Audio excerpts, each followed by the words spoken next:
Mbote na bino balandi nyonso ya bosolo na politique officielle misa ya lelo e bandi boyebi ke tozala bomesano mikolo nyonso du lundi au vendredi à partir de 11h pour na bosolo na bino na mai nyonso etali société na biso tolo ba politique au vrai sens du mot mais tokozanga pete kolobela nyonso ezo concerner biso ata pona basali na nzambe tolobaki esika na bango ezali pamba te na bitumba moko kolonga kasi na kimia biso mibale bozolanda biso na Bunia à travers la radio Montbleu bozolanda biso na bozola na biso na bandundu to bosanité bato pe bazola na biso na Congo central mbote na bino to ye lelo poto solo la lelo politique penzate to kolobela bosolo na bonzambe pambate boyoka ki mokonzi ya mboka face ya pandémie o yeza ko boma bato plus de 5000 7000 8000 ça dépend ya ba chiffre ndenge za ko varier du jour au lendemain na RIO za rolande émission moya ko pesa précision ba chiffre zalité parce que à chaque minute baka ya ba décès zali eza malamuté pandémie o frappé chaque mboka bazana disposition bango bazui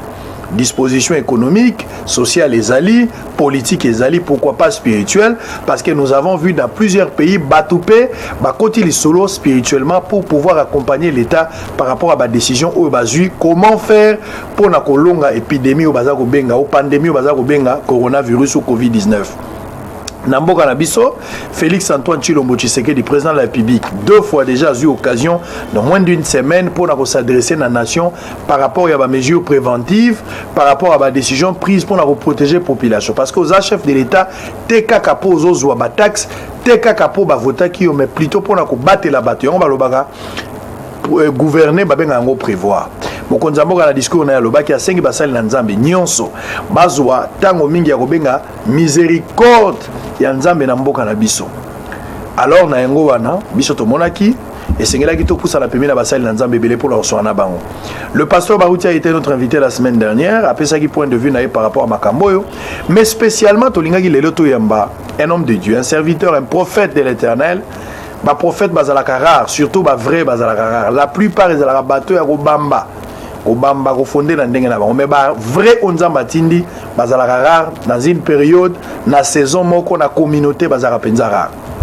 Lolendo za na biso na tongo yo toka matanzela koyamba prophète Nema Sikatenda yende toza osolo na ye na mai nyonso o etali coronavirus de kolobela prophétie proprement dite par rapport ya makambo toza nango lelo parce que même Jésus avant de partir a autour la question bato balobi yeb sabiso eloko ni ko yeb sabiso ke yo komisika pembeni ya koya Jésus bandi ko expliquer na kati wana il a parlé de la prophétie. On va parler de la prophétie en premier lieu to ko attaquer coronavirus au vrai sens du mot comme maladie. Est-ce que zali volonté permissive ya nzambe to eza volonté parfaite nzamba lingi lo kwango salama.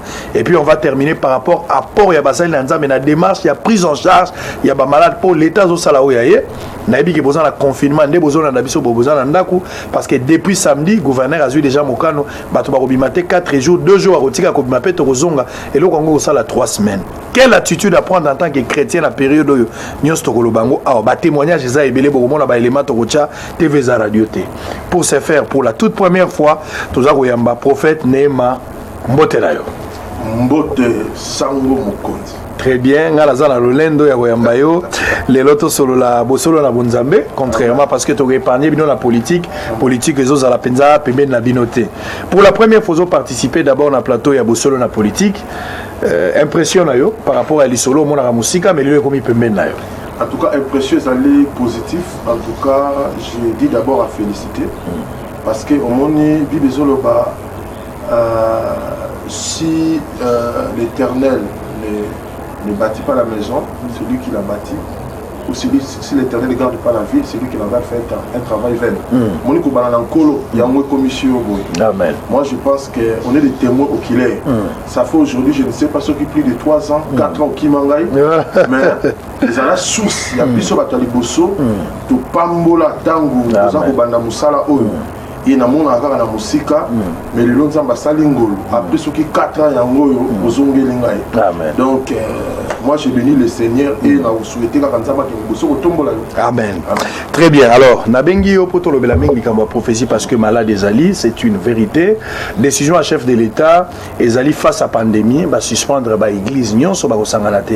Non pas le président ne s'est pas attaqué directement à l'église, mais par rassemblement. Il y a plus de 20 personnes que dans l'église, le rôle à Bino, vous avez des milliers de personnes au besoin rassemblées. Propagation et malade des autres à la très facile. Décision à la besoin, en décision politique, vous jugez chef de l'État d'un antichrist ou bien vous trouvez un normal. Moi je pense que c'est vraiment une décision, ils en ont deux volets. Premier volet, parce que la nature elle-même ne vous enseigne-t-il pas. Pour faire comprendre le bateau, mystère spirituel, à la nature. Parce que le problème c'était quoi? Parce qu'il y a une confusion, les colons ont boyé à beaucoup de Nzambe. Alors, il y a ici bango à lobby, mais vous avez un cambo spirituel dans le qui bon mais la nature ne vous enseigne-t-il pas? Parce que ceux qui les lobos la mouki, beaucoup de la température, vous avez que ça la chaud. Beaucoup de la température, vous avez que mboule bobeta. Alors, n'est-ce pas comprendre makambo et tali beaucoup d'ensemble. Et na ici bino que na minute tout sur la vidéo beaucoup d'ensemble déjà out. Donc pour dire que makambo ya molimo ezalaka mingi pour la aider bateau oyo bazam bakoti na mozinyo na bonzambe te komema bango et dans la réalité physique ndé koyeba komema bango. Moi je pense que na deux volets na kokolo baboye nous respectons la science et je félicite et j'encourage les chefs de l'État parce que azamuto ayokaka ayoki science et lobby à se soumettre na yango. Alors Bissopé attend que les leaders d'opinion Kambia Lingomba, je pense que dans le 13 Bible lobby qu'il faut se soumettre dans l'autorité Nzambe a établi. Il est à se soumettre dans l'homme scientifique. Bissopé de se soumettre dans Oyo Mokondamboka à lobby. On est sur aspect physique dans Oyo et ça comment alors sur maintenant l'aspect spirituel, ce qui est pour passer le plus vite autant que la Mokanda Ézéchiel, là où Dieu est en train de réprimander le temple au temps d'Ézéchiel. Fais ça Ézéchiel directement, Ézéchiel chapitre 9, lisez. Verset 1. Ézéchiel chapitre 9. À partir du premier verset. Yoka. C'est alors que d'une voix forte il cria à mes oreilles. Ils approchent le fléau de la ville, chacun son instrument de destruction à la main. 2. Et voici que 6 hommes s'avancèrent venant du proche supérieur, qui regardent le nord, chacun son instrument pour frapper à la main. Au milieu d'eux, il y avait un homme vêtu d'un lin, qui portait à la ceinture une écritoire des scribes. Ils entrèrent et s'arrêtèrent devant l'autel de bronze. 3. La gloire de Dieu d'Israël se leva de sur les chérubins sur lesquels elle était, vers le seuil du temple. Et il appela l'homme vêtu de lin qui avait une écritoire des scribes à la ceinture. 4. Et l'Éternel lui dit, parcours la ville, parcours Jérusalem, et marque d'un signe au front les hommes que gémissent et qui plairent sur toutes les abominations qui se pratiquent au milieu d'elle. 5. Je l'ai entendu dire aux autres, parcourez la ville à sa suite et frappez. N'ayez pas un regard de pitié, ne pargnez pas. 6.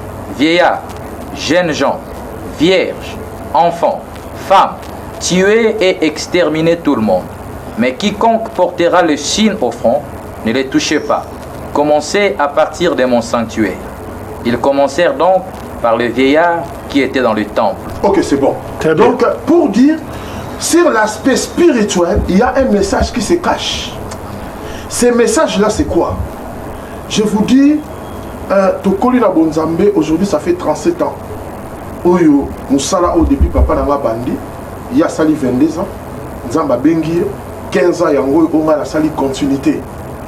Makambo le tout ça comment on a quatre églises pour créer un faux miracle, des trucs montage où ils ont mon appenda à l'œil et les gens n'osent pas à hausser le temps pour parler. Ce qu'on lobby, oh on manquait pas on est banda, oh lobby, toutes ces choses là, réponse les alliés en voilà. En tant que prophète, moi je pense que des moments pareils, les alliés moments où il faut conscientiser tout. Et qu'on conscientise même à Sali Nzambe et qu'on conscientise même à Oyo Basakani na Congo ya Nzambe.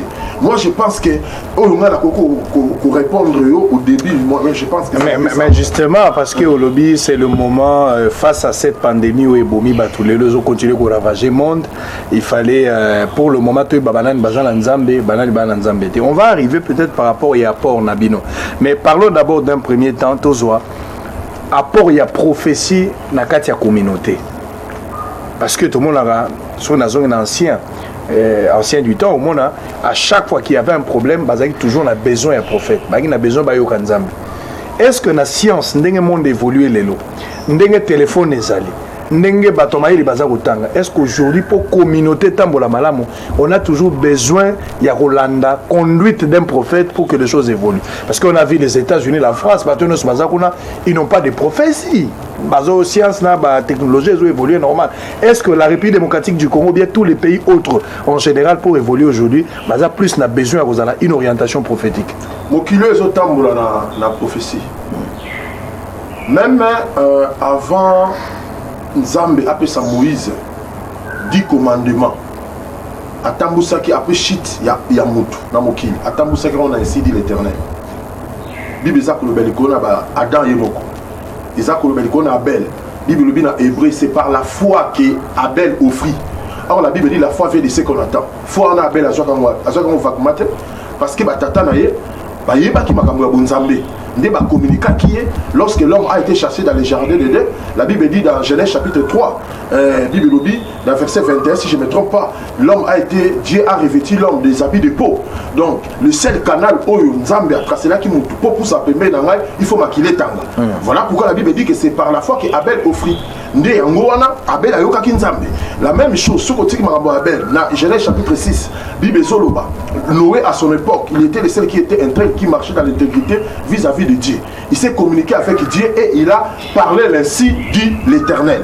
Donc pour dire qu'après Noé, si nous allons vers Abraham, la Bible dit dans Genèse chapitre 12, la même chose. Ce qui Bible ça Dieu dit à Abraham dans Genèse chapitre 12 verset 1, sors de la maison de ton père et de ta mère. Donc Abraham d'abord il était un païen. Si vous lisez le livre de Josué, vous comprenez que Abraham il était un homme païen. Bible Dieu l'a pris de l'autre côté des rives. Et si quand tata na terrain à bander au sambe la banzambe mususu ya bapaya. Mais ndenge nini mutu ya bongo ayebi makamanzambe était jusqu'à l'âge de 75 ans. À Sambelate, à Messa Nzamba, à Tata Nae, Mayoki Moumo et Nzambe. Donc pour dire que depuis tout ce temps-là, avant Moïse a 10 commandements à Nzambe, Moukili, après destruction, et Tambolamaki, na Nzamba Bandaki Koloba. Et voilà pourquoi, si je peux appuyer ça aussi bibliquement dans le livre de 2 Pierre, chapitre 3, à commencer du verset 2, si on peut me lire ça vite, s'il vous plaît, 2 Pierre, chapitre 3, verset 2, jusqu'au verset même 7. Très bien. En attendant, nous sommes en direct. Le numéro de téléphone est Ali. Vous pouvez envoyer des SMS, vous pouvez réagir très rapidement. S'il y a des questions, n'hésitez pas. Nous sommes en direct, on peut prendre cela. Oui, papa. 2 Pierre chapitre 3, à partir du 2e au 7e verset. 2. Souvenez-vous des choses prédites par les saints prophètes et du commandement de vos apôtres, celui du Seigneur et Sauveur. 3. Sachez tout d'abord qu'au dernier jour, il viendra des railleurs pleins de railleries, guidés par leur passion. 4. Ils diront, où est la promesse de son avènement? Depuis que les pères sont morts, tout demeure comme au début de la création. 5. Car ils ignorent volontairement qu'il y eut autrefois des cieux et une terre qui, du milieu de l'eau, par les moyens de l'eau, surgit à la parole de Dieu. Et que, par ces mêmes causes, le monde d'alors périt inondé par l'eau. 7. Mais le ciel et la terre d'à présent, la même parole les a mis de côté et en réserve pour le feu. Merci. Donc, on peut s'arrêter là. Donc, il sera tout autant Bible afin que vous souvenez des choses annoncées d'avance par les saints prophètes du commandement du Seigneur et Sauveur. Moi, je pense que, vous savez, la prophétie peut prendre des siècles et des siècles. La prophétie peut prendre des années et des années. Prenons seulement un exemple simple sur Matthieu chapitre 2. Bible dans Matthieu chapitre 2, verset 2, Bible les mages sortis de l'Orient vit une toile qui annonçait la naissance du Seigneur, du roi, du grand roi. Mais tant qu'on va communiquer Hérode, bakuti déjà roi moko azalaki sur place na mayeli na bomoto alobi o bino bosa koyebisanga ke roi botami bongo ngai nga naza nani il fait troubler yazo soko na ndenga bomoto mais Bible lobi il a fait quoi il a fait recourir aux sacrificateurs les gens qui détenaient la loi pour se souvenir na ba oyo ba sakoli ba prophète ba lobaki quand ba prophète ba tali mikanda ba ko tomber na mukanda ya Miché o Bible lobi Bethléem ouvre-toi et Fata tu n'es pas la moindre même si tu es une petite localité la petite Bethléem la petite localité ouvre-toi dans une grande ville car de toi sortira un chef un prince qui prêta tout qui va prêtre tout mon peuple vous allez comprendre tant que vous habitez Makamboyo au monde vous bisayo ba prophète déjà balobaki vous avez un ba prophète et moi je pense que c'est-à-dire il faut impérativement prophète Azala dans une communauté pour n'empêcher sa lumière. Un prophète il doit y être pour donner la lumière. Aujourd'hui tout ce que nous vivons sur cette terre, comme dans les États-Unis, comme dans l'Europe, tout est biblique. Tout est biblique. Alors, mais comment arriver à différencier, à distinguer les vrais prophètes et les faux? Parce que face à cette maladie, l'arrivée démocratique du Congo, le message les a intensifiés de part et d'autre. Montonio Soazo se prétend que Dieu lui a rencontré, Dieu lui a dit quelque chose. Qui croire, qui n'est pas le qui est-ce qu'on ne peut pas croire entre les deux? Pour nous, exemple, il y a Daniel. Daniel a interprété et si comme Konzalota Kindoto. Abosani na ndoto wana alinga bomba na ba magicien na ba conseiller na ba tunyo salobi bo rappeler na ndoto nanga de bo expliquer na ndoto wana comment yo loti makambu na yo et si quand même atatu la lesika moko to rappeler makambu yo lotaki Bible bi mutu moko te ti Daniel ba ko so Daniel na bi mokonzi ko bomba bango te pesa nga temps le temps quand on a continué la prière, mais chaque chapitre Abednego va consulter le troisième jour, ça va révéler Daniel Makambo. Quand on va révéler Daniel Makambo, à quoi nous faire un roi. Abandi pour détailler statut au yomona qui est qui est ngambé puis statut wana ezalaki na ba différentes matières en airain, en fer, en bronze, en or. Abandi ce qu'on peut expliquer. Ya on mene tel qu'elle passe. Non, voilà vous trouvez tel qu'elle passe. Voilà ce qu'on abandi pour expliquer ba quatre empires. Donc pour dire que il a expliqué tant Yamokonzi sur l'empire babylonien, à Talissia aussi l'empire babylonien, il y aura un autre empire qui va dominer, c'est l'empire des Perses. Après l'empire des Perses, il y aura un autre empire qui va dominer, c'est l'empire des Grecs qui était dominé par Alexandre le Grand. Après la chute de l'empire des Perses qui viendra l'empire de Rome, qui a dominé maintenant l'empire d'Alexandre le Grand. Au comment dans chaque empire ouana, Dieu a parlé clairement sur des événements qui vont se dérouler dans les différents empires. Or, aujourd'hui que nous vivons, je peux dire que nous continuons à vivre sous l'empire romain, parce qu'il y a 2000 ans passés, depuis Christ Ayaki Namokin, à Botami Natango l'empire romain, à Sekui, à Matini Paya Tatanaye, dans l'an 70, Yesu a prophétisé dans Luc chapitre 21, verset 20, jusqu'à ce que Luc Yesu a prophétisé sous le temps verset, c'est très très important. Alors parce que je voudrais que toi associer d'abord, pour la toute question, comment reconnaître les vrais et les faux. Oui, c'est ça, c'est ça. Comment reconnaître le vrai et le faux, ça c'est une question importante. Luc chapitre 21, à commencer du verset 20. Lisez-moi ça vite, s'il vous plaît. Luc chapitre 21, à partir du 20e verset. Mais lorsque vous verrez Jérusalem investie par des armées, alors comprenez que sa dévastation est toute proche. 21. Alors que ceux qui seront en Judée s'enfouissent dans les montagnes, que ceux qui seront à l'intérieur de la ville s'en éloignent, et que ceux qui seront dans les campagnes n'y entrent pas. 22. Car ce seront des jours de vengeance où devra s'accomplir tout ce qui a été écrit. 23. Malheur à celles qui seront enceintes et à celles qui allaiteront en ces jours-là. Car il y aura grande détresse sur la terre et colère contre ce peuple. 24. Ils tomberont sous la tranchant du glaive et ils seront emmenés captifs dans toutes les nations. Et Jérusalem sera foulée aux pieds par des païens jusqu'à ce que soit accompli le temps des païens. Continuez. pour clôturer, pour éclaircir comme un escalier. 25. Et il y aura des signes dans le soleil, la lune et les étoiles. Sur la terre, les nations seront dans l'angoisse, inquiètes du fracas de la mer et des flots. 26. Des hommes défailleront de frayeur dans l'attente de ceux qui menacent le monde habité, car les puissances de cieux seront ébranlées. C'est bon, tout ce que tu as. Au moment où Yesu a Mokili, Yesu a koufi dans l'an 33.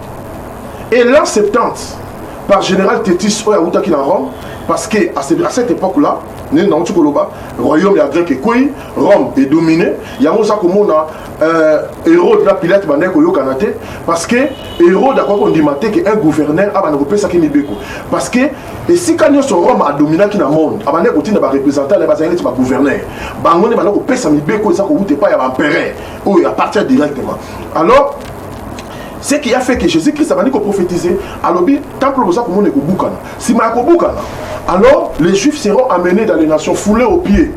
Si vous serez foulés et pieds dispersés, amenés captifs par les nations.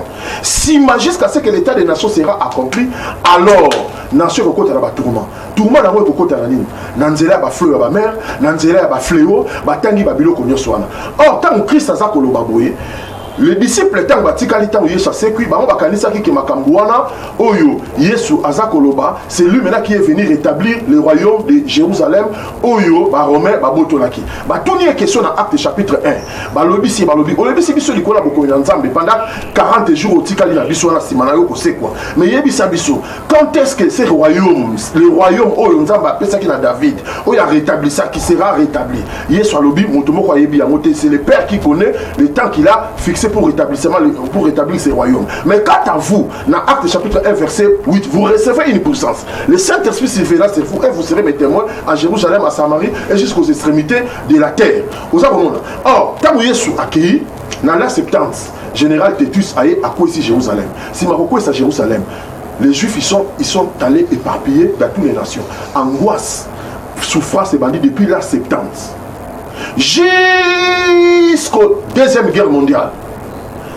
1946, en Berne, en Suisse, par la voie majorité, Nations Unies déclara l'État d'Israël.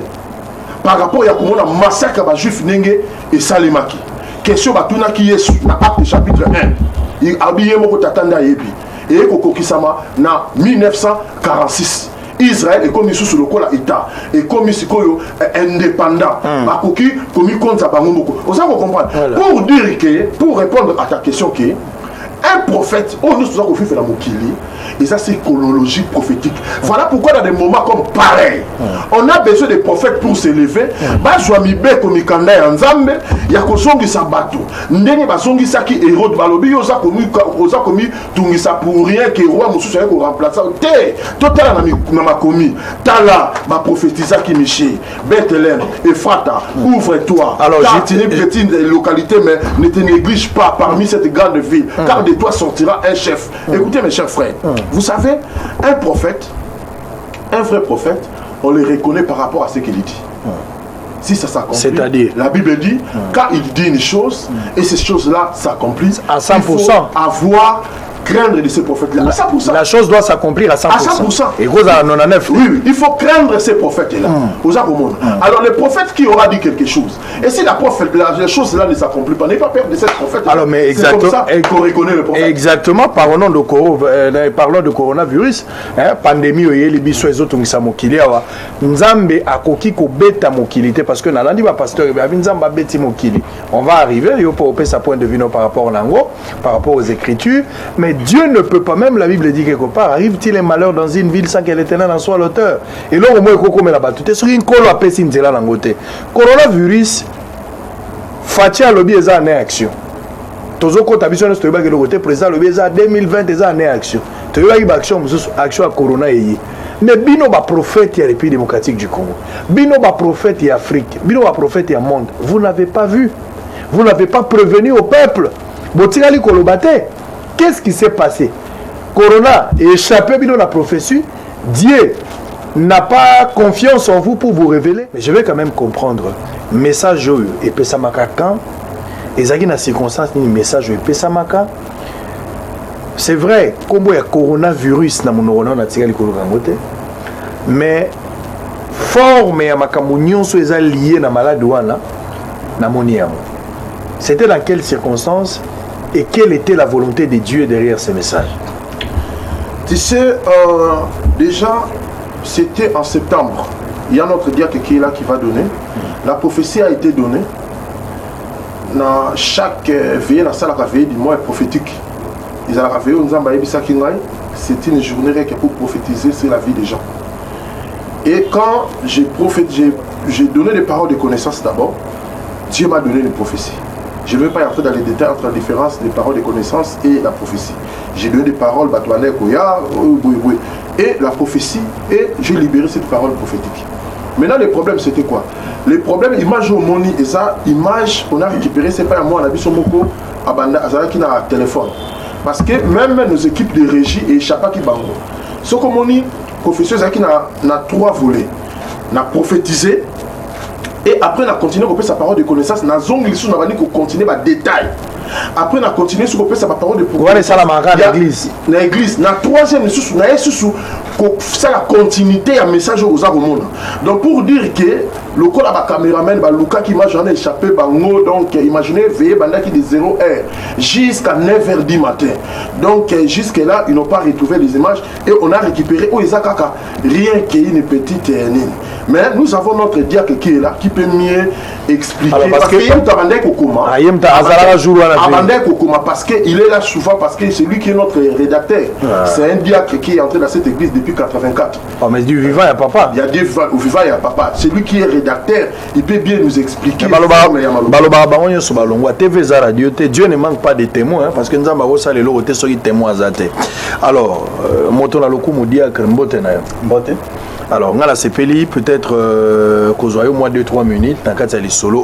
Côté à Moyen-Orient, Orient vers l'Asie, Bakoufi est pelé.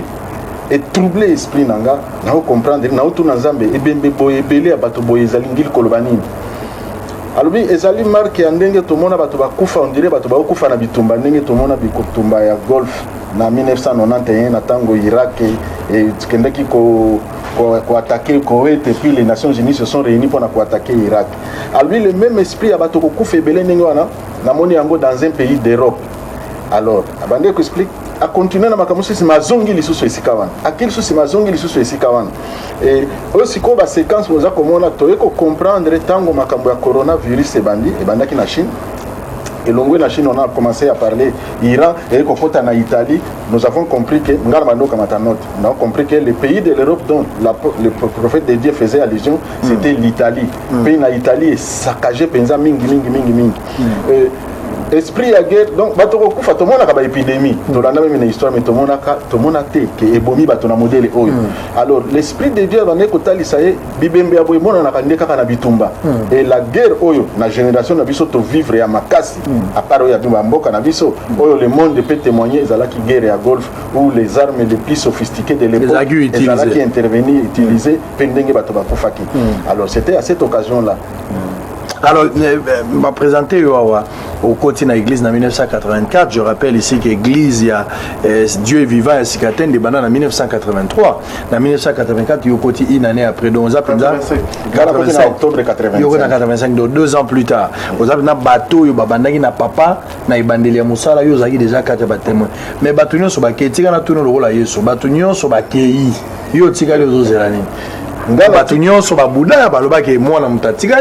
nous on a été amis à son père, on a commencé l'œuvre. Je ne peux pas accepter de la diriger par un enfant. C'est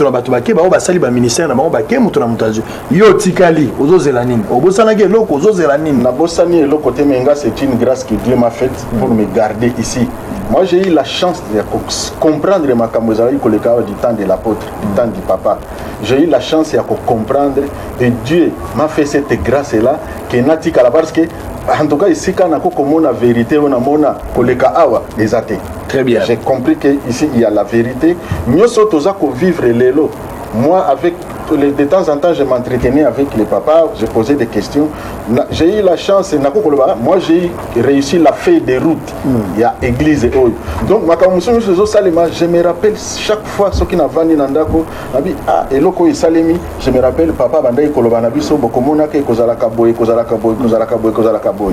Moi, c'était une. Ça dit en conclusion, tu peux aujourd'hui dire que Esprit a Élie et Zongi Penza na Élysée. Esprit a Élie et Zongi na Élysée, et le prophète Néhéma, sans les flatter et sans mentir, il fait l'œuvre de la continuité de ce que Dieu a commencé avec son père, l'apôtre Escate. Très bien, merci. Alors, on va répondre l'antenne.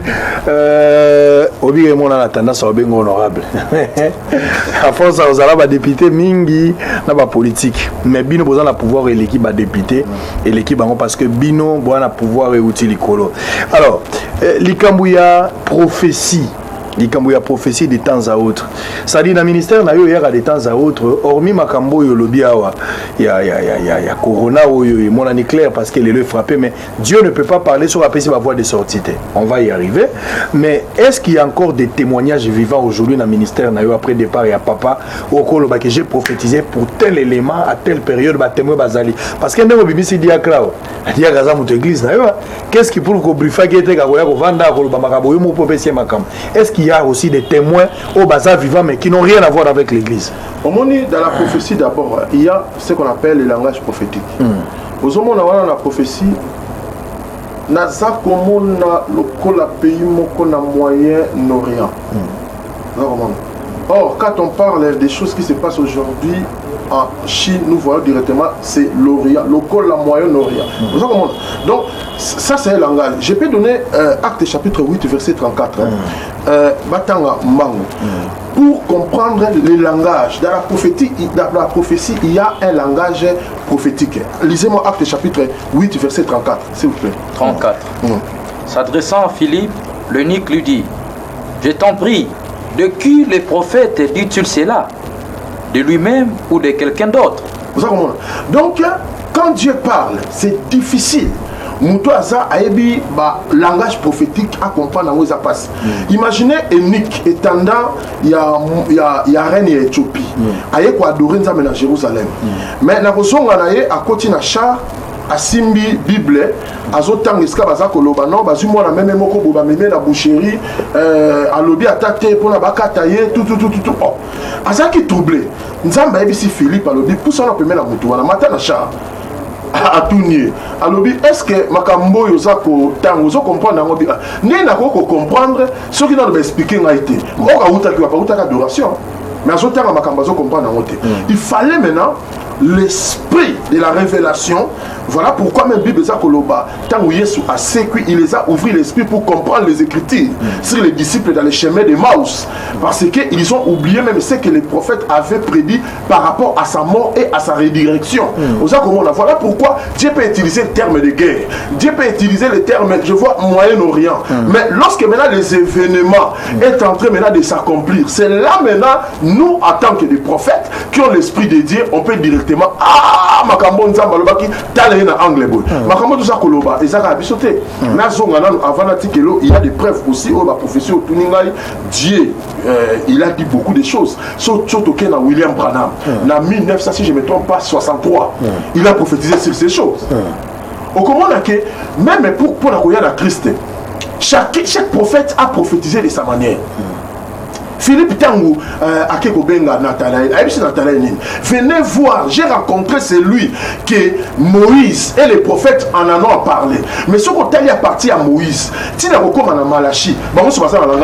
Ça dit un prophète ne contredit pas l'autre prophète, mais Nzambazo peut sa langage na mutu na mutu. Langage na mutu na mutu. Et c'est là où Esaïe Zobengaye sur le col une racine faible qui sort de d'une terre assoiffée. Mais Jacob Azakoloba, je vois quoi? Je vois un astre. Sort nazomona étoile bimi kati na Jacob ok kaka Yesu wana ozomona Daniel et pas naye aza ko expliquer roi alobi na moni libanga moko oyo mutu abwaki te oyo mutu asimi na loboko te uti depuis likolo kwei et buke keko et puis libanga wana sima ko buke keko et comme ko vimbe tondisi mokili. Très bien. Ça, j'aime. Tu comprends? Donc, c'est ça un prophète. Pour dire que, dans le moment où il y a un makambo, même à tête, on a différents langages, mais il faut ça recadrer. Si dans makambo, un prophète ne peut pas contredire un autre. J'aime quand le prophète a dit Nzambe a batubélé, objectif est un langage Nzambe a utilisé. Est-ce que Moutoumou Azolanda Biso Lelo a le lingue moko boazo bengela Nzambe par rapport à l'expérience moko azwina Nzambe? Peut-être tu peux en profiter de cette occasion. On a zuré les donc pour dire que les messages, on va suivre ça tout à l'heure. Et on a le ban régie. On va suivre ça. Le rôle la biso botozu expérience. Yakobota nasima koyoka pasi. To benga Nzambe yaban kumba ni balel. Nzambe yababaka ni bajika. Nzambe bawe baboti na bawe babotite. Yabao babeli. Yabao babali na bawe babalite. Mais chacun de nous est libre. Na expérience ou azu personnel, il peut faire quelque chose pour Nzambe azwa kumbo. Alors on va rentrer de l'autre côté de la régie. Nalingi un témoignage vivant qui n'a rien à voir avec les diacres. C'est un élément. Moi aussi je découvre avec vous au même titre. Est-ce qu'à l'obi a solo toi lukuta et goye banakaka? Mais je sais qu'un prophète ne ment jamais. On suit une image et puis on se retrouve après. Bona maloko bana maloko ebele baya makambo Nzambe boye ezalaki facilité. To bandaki mosala na 2007. Ndenge mboka ezalaki ndenge ekomi eza ndenge ezalaki liboso te. Tango papa prophète ayaki awa ateyaki esili atikaki bisakoli na kati kaka esika totelemi awa ngana senga na baye papa kokende libela te soko oki okanisela mpe biso oyo ya lisusu me bisakoli atiki preuve nango ezanga moko te bana maluku nyonso za nango na mutu atikaki message awa abengaki abaki mboko ekangami mingi na bato misala mabe baleki ebeye na mboka asengaki moko ya bato misala mabe wana aleka abondela mpona ye de sorte ke baninga mosusu balimbisana abengaki ti mutu moko alekaki te me na suka na ye alobaki na nsima na ye tokomona makambo na maluku loka bato bakangi mitema tokomona makambo bandako ekozika bisiko yaki ya mabe ekopela moto bandako wana mpe epelaki beta maboko na milolo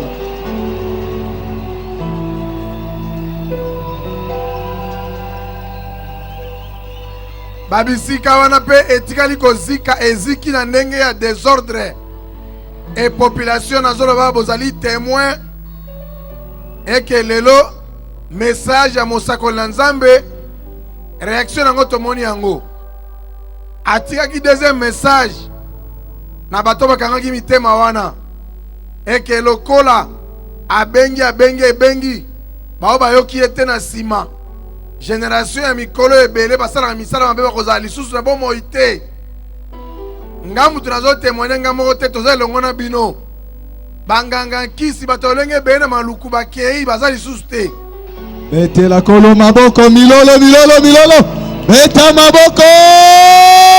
Deuxième phase par rapport à Masolo à coronavirus. Mais on a suivi pour comprendre quand même le message. On a les papiers et puis on a les lois Azali Kessi, il y a bomba Misolo en assemblée provinciale, Kester pardon, en assemblée provinciale il y a ville provinciale Kinshasa, il y a des âmes au bombi Misolo. Donc tant au moni et puis on a boé n'engende on a moi le barabi mutekan di malilo banzambe et à moi passer mais so moni bateke va vendre boé. Tu vois que les balles malugunyo sont beaux tes places par Zolanda Biso. Ça c'était en quelle année? C'était en 2017. Donc 2017 pour nous Marambo ça m'a moi mingi. Et belé donc chaque année il y a des éléments ceux qui te le bito banda kola qui sa ba image prophétique ba accomplissement au moins net kutana ça fait 3 ans dans les Caraboïsou dans l'émission 3 ans. Mais vous voyez donc pour dire qu'il y a des événements et des événements. Dieu travaille mais dans le silence. Donc dans le silence mais un grand travail. Donc pour dire que Tant nzamba lobi telema au telemi. Tant ndroit bi nzamba vanda sala musa na silence, na sala musa na silence. Na moment où ce nzamba lobi telema ya omoni na telemi. Très bien. Nzamba vanda silence même dès Félix a commis président de la République, nzamba loba yelo mais je me rappelle à l'époque prophétie mo loba pona otanga ka nommément moté ko otanga mutu kombo lokola Etienne Tshisekedi mais loba ka prophétie mo lié na babiloko ya pouvoir à l'époque. Ba prophétie à pouvoir ezara mo ebelé mais monsieur Pele monsieur moi ko poussa na mikolo na oyeba sauter mais au prophétie mingi pour la pouvoir même pendant reine à Joseph Kabila na biloko nyoso ba désordre dans la mboka chaque fois message ezalaki moi j'ai suivi ça de près non so y en a en détail dans la prochaine émission peut-être to lobela très bien tout ce qui s'est passé événement nyoso on va filmer na ngozali très bien coronavirus né na minute siko lisolo bande na ndako ba bazota la po ya ngonde ba baza kozela okuti ko beta défi awa kala mingi te panzani mondo mobimba spirituellement ils ont la moto moko azosenga bato bayela yedo bato mikumba na boyela ngai ndenge nazali awa pendant que coronavirus ezolimbisa te eza koboma ya solo nangi natuna une question maladie ya coronavirus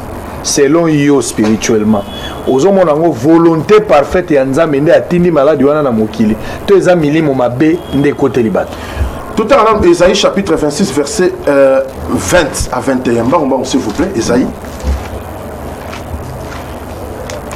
parce que le temps est là, vous poussez en avant. Bientôt on va terminer. Oui.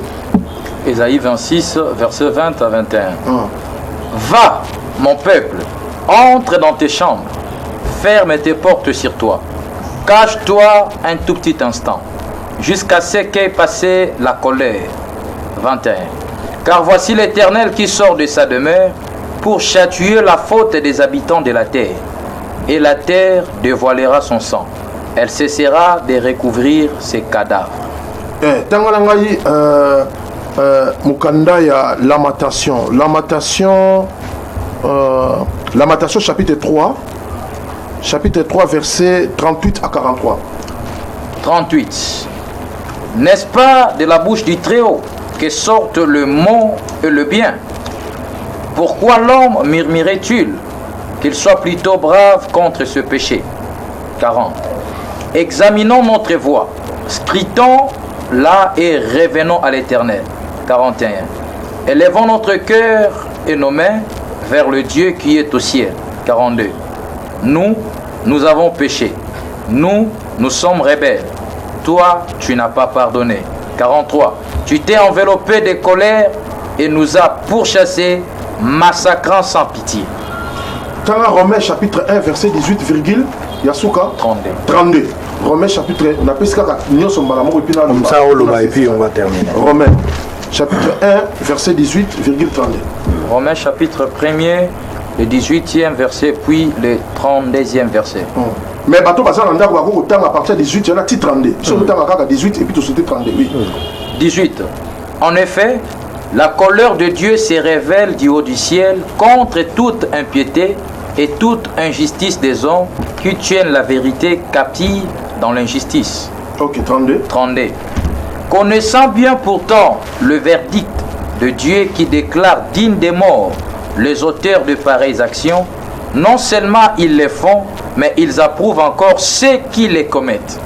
Moi je pense que tout le monde a temps de la grâce. Il y a un moment donné, dans l'Ancien Testament, Nengenza Baza Koloba, confinement et bandi les lotés. Confinement bandi depuis quand? Tout le temps, il y a Esaïe. Esaïe Nengenza Baza Koloba, dans Esaïe, tout le temps, chapitre 26, verset 20. Va, mon peuple, entre dans ta chambre et ferme la porte derrière toi. Cache-toi pour quelques instants jusqu'à ce que la colère soit passée. 21. Car voici l'Éternel sort de sa demeure pour punir les crimes des habitants de la terre et la terre mettra le sang en nu. Elle ne couvrira plus le meurtre. Vous savez pas les ensemble.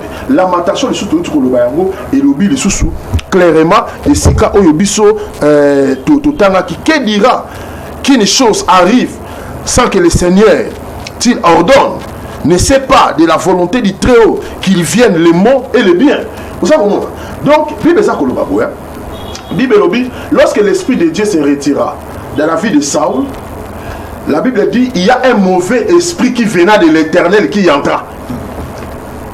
Au moment où on a massacre qui bat en Égypte, les Égyptiens, Bible c'était l'ange de l'Éternel, mais il a utilisé comme l'ange de la mort. Ça veut dire makambo tout ça comment c'est le fléau de Dieu. Ba passage on so ngai na tangi. Yango ezako sexama tango baza koloba. Esprit de mort. Nous chassons l'esprit de mort. Non, la seule rebelle c'est le sang de Jésus. C'est la croix de Jésus. Impliquer le sang. Tout est pour tanga awa na ebandeli ya mission na Ézéchiel comment Nzambe azako châtier même ville mobimba ya Jérusalem et puis abi na obanda ko châtier depuis na kati ya temple mais ba oh nous so ba kozana marque na front na bango ba kozali parmi voilà pourquoi corona eza milimo mabe to Nzambe ye moko ndatingia Dieu quel que soit l'homme c'est Dieu qui a permis. Parce que nous avons lu ici, Ezala Malam, Ezala Yamabe, et l'autre côté et Kokikoya sans volonté Yanzambi. Nous sommes dans la parole. Alors, Dieu, c'est pas moi qui dis. Dieu ne peut pas donner une telle punition ou bien Nzamba ko pesa iloko aboina batote so apesi voie de sortie. Quelle est la voie de sortie? Et voilà pourquoi je dis la voie de sortie d'abord c'est le sang de Jésus pour retourner à là. Yango na kolinga batumi batanga na Romains chapitre 1 verset 18. Est-ce que tout est kotanga tina 32. Makambo ba komami wana e komami wana papa. Okomona wana bibelobi libali bazo bala na libali na bango na bango. Et la Bible dit batu bazui nzete biloko nzamba sala bakomisi yango banzambe et puis comme on a makambu yango bandi kaka na Asie lelo tokoloba na Orient oyo sika nzamba lobaki makile zo banda wana soko tali na Orient wana mobimba ezali source ya presque ba religion nyonso lelo tondisi mokili source ya ba religion nyonso lelo tondisi mokili mais otala ba forme mususu basala banzambe na bango ba nyoka banzambe na bango bangombe banzambe na bango bapesa ba forme moko boye nzambe mususu batie keko zolo ezali maboko ezali mutu ya mwasi ozo comprendre te ba forme moko tellement compliqué vous savez comment donc pour dire moi je peux dire c'est le châtiment de Dieu qui doit pousser les gens à la repentance. Voilà pourquoi en ce moment tout celui qui peut s'en sortir dans quatre remèdes où il y a qu'on reconnaître Christ Jésus comme Seigneur et Sauveur peut côté les coups sur Jésus Christ avec la puissance du sang de Jésus, la marque du sang de Jésus-Christ dans sa vie, il sera sauvé. Voilà ce qu'a force dans les Vanduana. Voilà ce qu'a motivation dans les Vanduana. Les gens ne comprennent pas quand je suis en train de parler sur ces choses. Les gens sont en train de dire que non, au prophète a défié, bateau défié. Non! Non, mais c'est justement. Moi, je parle comme un envoyé de Dieu. Dieu m'a dit, mon serviteur, lève-toi. Tout celui qui a cette maladie de coronavirus, c'est vrai que des fois les gens peuvent dire que non, ceux qui baillent à hygiène. Maintenant, on a l'autorité dans les médecins parce que nous sommes là d'abord pour faire la campagne. Il y a une première émission dans masque mais des gens de mauvaises intentions or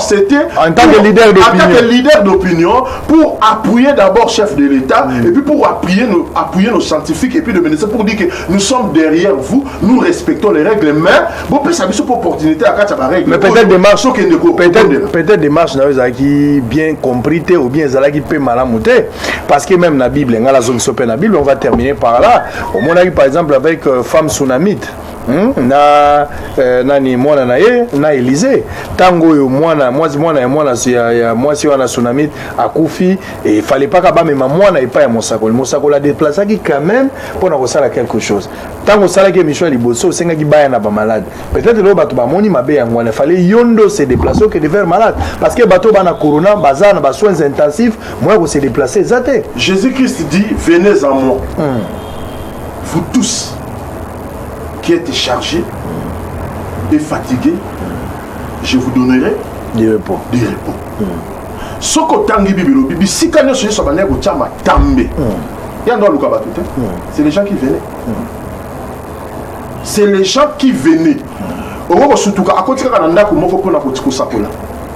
Mais oko sutuka libanda no so envahi po ba ebe ki mobiki sa yewana ozocha ba condition à passer pour ebiki ba yelo muto corona te non le quoi yo moko zo kendete non le problème pourquoi ne pas partir j'ai dit tout à l'heure que nous respectons d'abord l'autorité de l'État et la science nous sommes là ce qui va konzi va permettre biso avec les gens de science na ba masque na biso kaka na yonengo zawana pour dire que nous sommes derrière et avec nos masques avec nos gants bamemi biso bisika problème ya bato wana bakoroné ezali, nous allons prier et vous allez voir batenu tika na peso d'information révérend tika na peso naza journaliste d'investigation na iba mboy ba hôpitaux yebani so yo yebi tenga na peso d'information hôpital ya Kinois clinique Kinois za parmi hôpitaux ba recueillir pona kotia bato bazana ka virus hôpital à cinquantenaire ngambo na kendaki enquête kuna place wana batie pe bato na hôpital ya oya sino congolaise oya na kinga na njili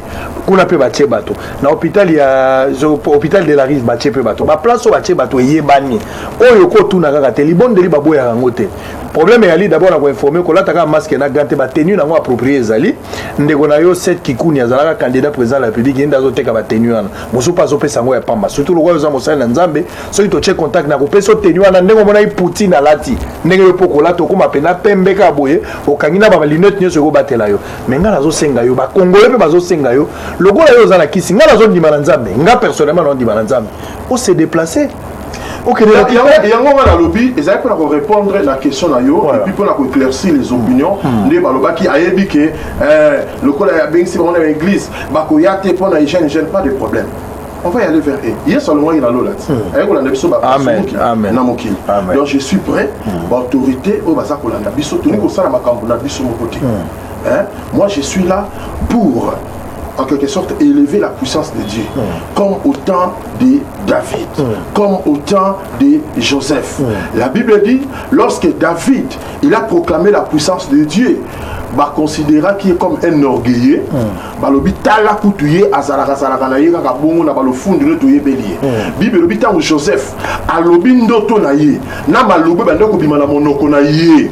Bible l'obi, bah il n'y a encore davantage.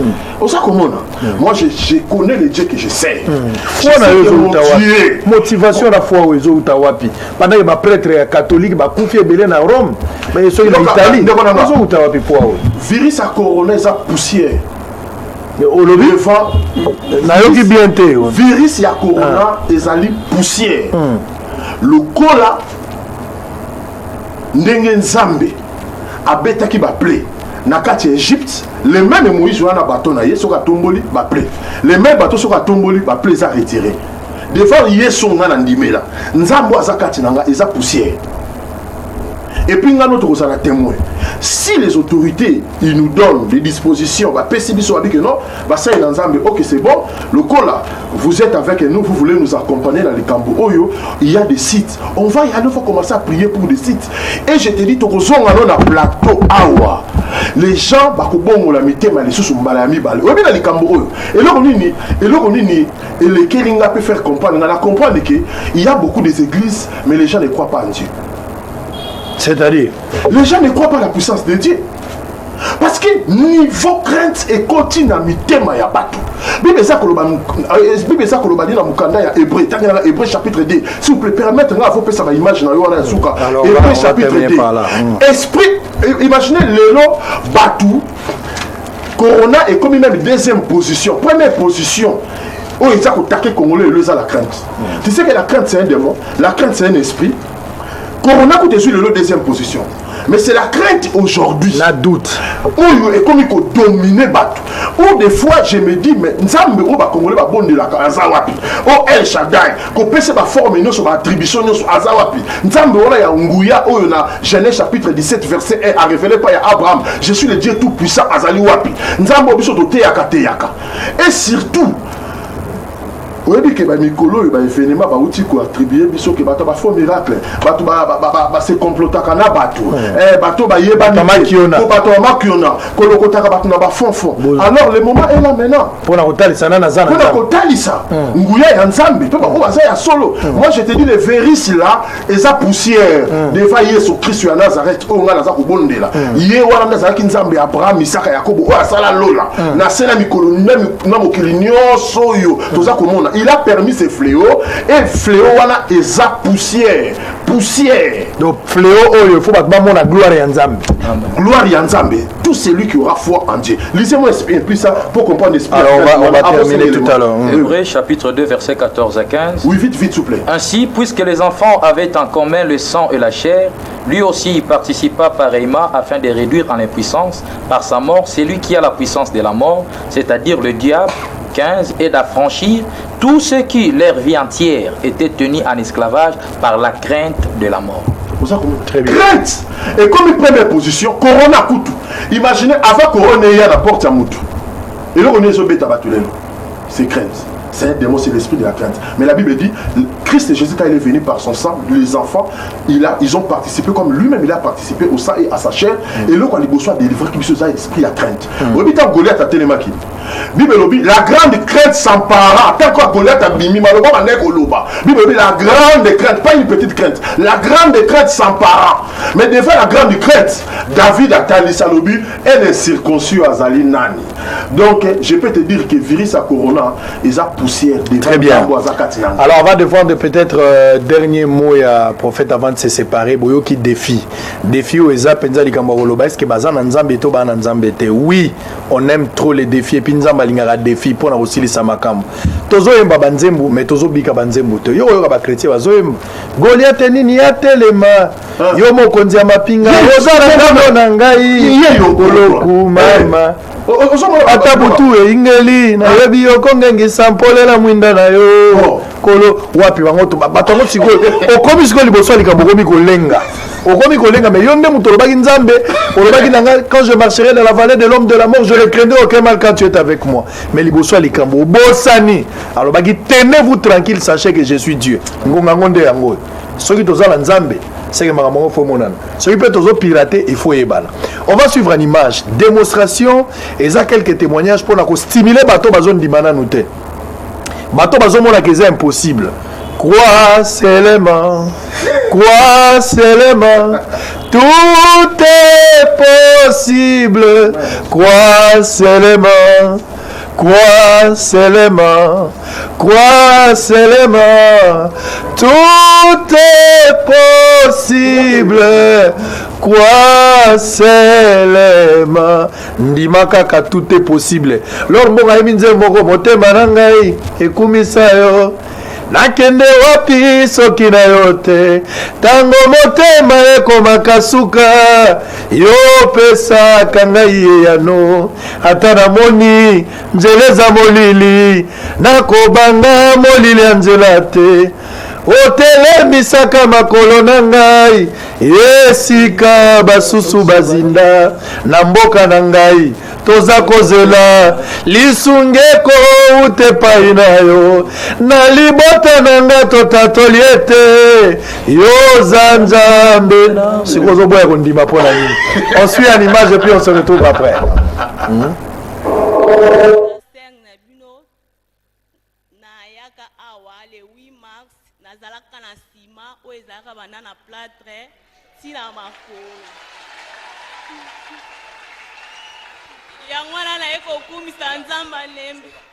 Sir, est-ce que Zali yo penza oyo olalaki kuna na sima nzoto mobimba?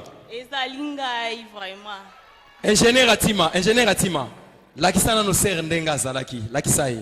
Ton cancer là est rien devant mon Dieu. Cancer rien devant mon Dieu.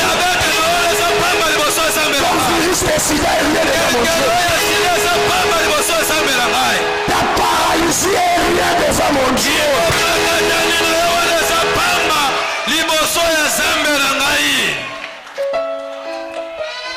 Il y a la foi dans la vie de cette femme. Toi, esprit mauvais. Imaginez. Oh là là. Écoutez. Il y a le plâtre qui a pris le corps de maman. Depuis là. Jusqu'ici.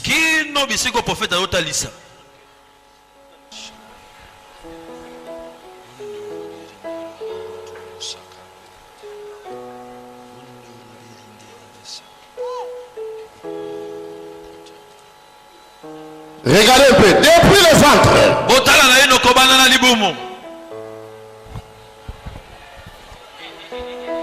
Depuis, restez calme, Islam. Imaginez. Depuis le ventre, il y a les plâtres. Jusqu'au pied.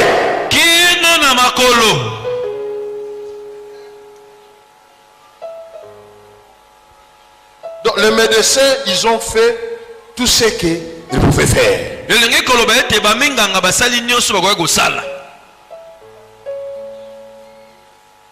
Mais avec ça, tu ne peux jamais dire à Dieu si tu peux. Parce qu'il est là pour le faire.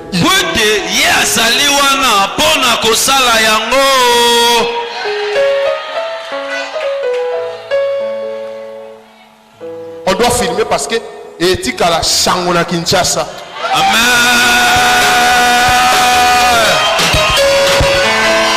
Alléluia. Biloko belisa nga likoma yango. Biloko tida nga na changer yango. Amen. Yes. Daddy. Oyi makambo la.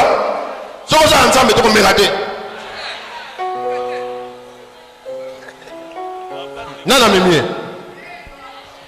Maman expliquez biso problème n'est-ce? Yaza mwana yana nga autaki Luanda asali 14 ans na Luanda akendaki na zaki bien le azongi akomotambola mopanzi bu ndesiko aye bakendene na centre nga bitene to ya liboso église avant kende centre ndesiko to yene église après jour bakenda olati plâtre docteur atunya kwa kinga bia kweite eloko azaki ne bien moko akomotambola mopanzi.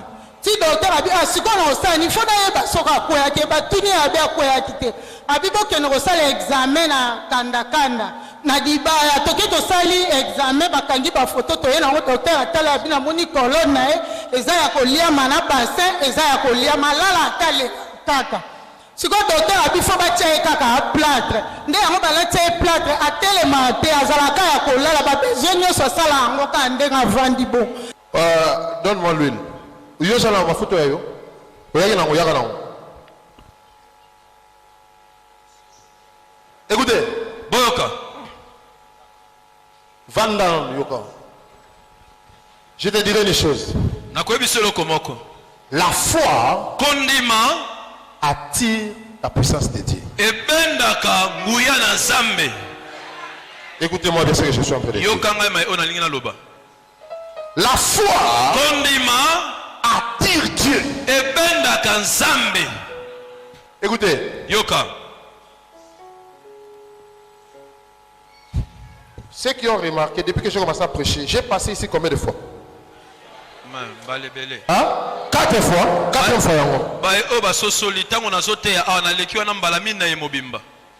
Au moins 3 fois, je l'ai regardé. Sans voir ce qui était là.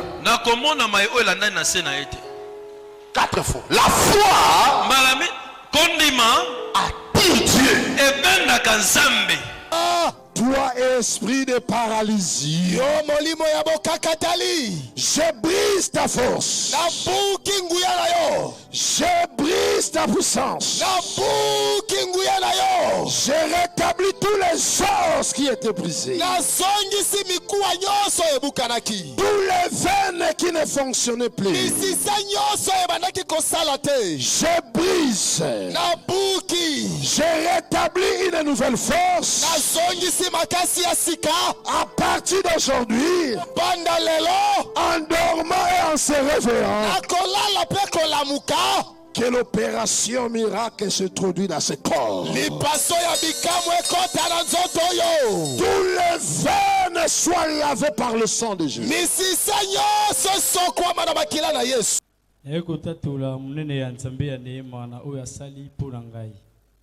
Ce qui n'a telemi le susuboli na misu ya batu ezali grâce. Ngai babetenga masasi nzaki victime ya masasi le 19 septembre 2016. Le premier jour babetenga masasi na komaki paralysé depuis ce jour-là. Nasali une année 2 mois na tambola te. Nzaki na ngalema maman emo ngalema Saint-Pierre clinique ngalema maman emo ngalema Saint-Pierre mutombodi kembe. Esimbite ba isinga masasi nanga ezui msisa ya ner eza pasi pona tambola ba recommander biso to kende na centre ya handicapé to tamboli basali kiné ya ndenge na ndenge babi eko simbaka te Bon, tozui bato basimba na babokoko wana. Basimbi te. Grand sœur nanga habité. Izana mutuka moko. On zamba tinda a bato c'est impossible mais la Bible dit tout est possible à celui qui croit. Ma sœur Abi, moi je crois c'est na mimi okuna au Tambola. Ba meminga ina na Sainte Thérèse apôtre sala qui séminaire ma okuna croisade. Na bise na fula batu boya ko sambelela ngandeni abiyo salaka na ondima. Nazaki surpris à simbinga assemblelinga. Tant que je sentais, c'est comme si alors on va terminer, s'il vous plaît, un peu de calme, on va terminer. Et Zambias à studio, nous sommes en direct, donc il faudra comprendre, ne nous en tenez pas rigueur. Alors tout aussi, ça prophète, nous sommes arrivés à la fin. Il y a l'histoire de Lelo. En résumé, qu'est-ce qu'on peut retenir aujourd'hui? Bateau Bazolando à Londres, na Belgique, na Allemagne, na Toronto, na Montréal, na Dublin, à la Kinshasa, tous les Congolais, au total plus de 54 cas. Il y a bateau bazali atteint, ba commune ezali le plus touché, Batangi Gombe, commune à Kinshasa, Batangi pe commune à Kitambo.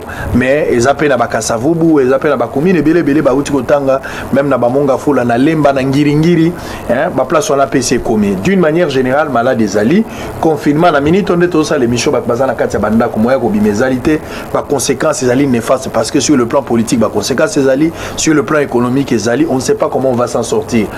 Nzambe soka yoki biso mawate to bitene to s'en sortir. Quelle attitude population face à l'amour pendant cette période et puis quelle orientation divine au yozo pesa sikoyo parce que on a déjà compris que aux autres la kaka une autorisation à ba autorité ce qui ba monique ba ko associer bino la kati ya likambo pour vous avoir partenaire permanent yo zali prêt ya kolata tenue na yo pour que no bonde appel na malade peu zone di bageso ko bondeli nzamba robikisa ba. Luc chapitre 24, verset 49. Christ a dit aux disciples, restez encore dans la ville, à ce que vous soyez revêtis de la puissance d'en haut. Or, ils ont fait 3 ans avec Jésus et sur le biboté à comme dans la bonté. Puissance on a ça qui bino dans Matthieu chapitre 10, verset 7. Ezara qui n'a nous permanente. Ezara qui puissance moko yoboké dans kaka guérissez les malades, chasser les démons, purifier les lépreux, ressusciter les morts. Je vous ai donné gratuitement. Ouane ezara qui n'a nous permanente. Maintenant Luc 24 il reste encore dans la ville. Dans Acte chapitre 1 verset 8, vous recevez une puissance. Le Saint-Esprit surviendra sur vous, vous serez mes témoins en Judée, en Samarie et jusqu'aux extrémités de la terre. Dans Acte chapitre 2 verset 1, il y a une visitation du Saint-Esprit. Dans Mukoloya Pentecôte. Dans Acte chapitre 3, la Bible dit cet homme à la 9e heure, Paul, Pierre et Jean, pendant qu'ils montaient au temple, ils ont trouvé un paralytique. Ils ont dit, nous avons ni or ni argent, c'est que nous avons, nous te le donnons. Au nom de Jésus, lève-toi et marche. Bible dit, Moutou a continué dans le temple, il dit, Sanzambi. Batouba poussani, et pas y a Pierre pour la Koubanda, ko vénérer, bangonet, bangonet, basali Kambouana. Pierre, si vous avez côté, il s'est bangon, Moutou a sali Kambouana. Mais ça allait bisoter. Bon, il n'y a pas la bisote au Kansali, c'est ça, mourir la bisote, sali. Mais ça, il y a soit Zalaki Katikati Nabino. Oyo, à l'attaque, nzoto aye kokufa awa na mokili bino bobo livré akufaki asekwi na nguya na ende bokakatani oya sali nini atamboli oza komona et tu comprendras que nguya o toza kolobela nous sommes que des instruments pour faire montrer au monde que Jésus-Christ est le même hier, aujourd'hui et éternellement. Si réellement nous prêchons, c'est Dieu comme la Bible dit dans 2 Corinthiens chapitre 4 verset 20 que le royaume de Dieu ne consiste pas en parole, en puissance. Alors, on ne peut pas seulement marcher avec des paroles comme des philosophes. Les philosophes, il faut que répéter des choses, ça démontrer des choses. Mais nous sommes là, nous prêchons la parole, mais on doit aussi démontrer, comme la Bible dit dans Actes, qu'un prophète pardon, dans Matthieu chapitre 24, ces prophètes qui étaient puissants en parole et en œuvre, puissants en parole et en miracle. Moi, ce que je peux interpeller seulement tous les enfants de Dieu, chassez d'abord l'esprit de crainte. Parce que l'esprit de crainte, c'est l'esprit diabolique, c'est l'esprit satanique. Coronavirus, et ça le la maladie nyonso. Et ça le la maladie où il y a virus nyonso où il y a. Pour dire, devant notre Dieu, et ça n'a mouillé mon côté. Amen. Moi, je pense que, à vous qui me suivez partout dans le monde, comme j'ai fait la première émission en disant, nous sommes derrière nos sciences. Nous prions pour nos gens de sciences. les pauvres ont des médicaments. Nous prions pour notre gouvernement. Mais de notre côté aussi, moi qui parle, parce qu'il a évité qui est qui. Alors, d'abord, on peut pas vous en prophète, vous êtes les bienvenus pour la Roya. Mais moi-même, je suis là prêt. Pour là où il y a des malades, pour prier pour eux. Et je vous dis, Obama, dans la chaîne internationale, que dans le Congo, Dieu a suscité un prophète. Amen. Que Jésus-Christ est le même hier, aujourd'hui, éternellement. Amen. La Bible dit, notre foi n'est pas basée sur la sagesse humaine, mais sur la puissance de Dieu. Dans le livre de 1 Corinthiens chapitre 2, verset 5. Notre foi n'est pas basée sur la sagesse humaine, mais sur la puissance de Dieu. Et on a reçu sa population.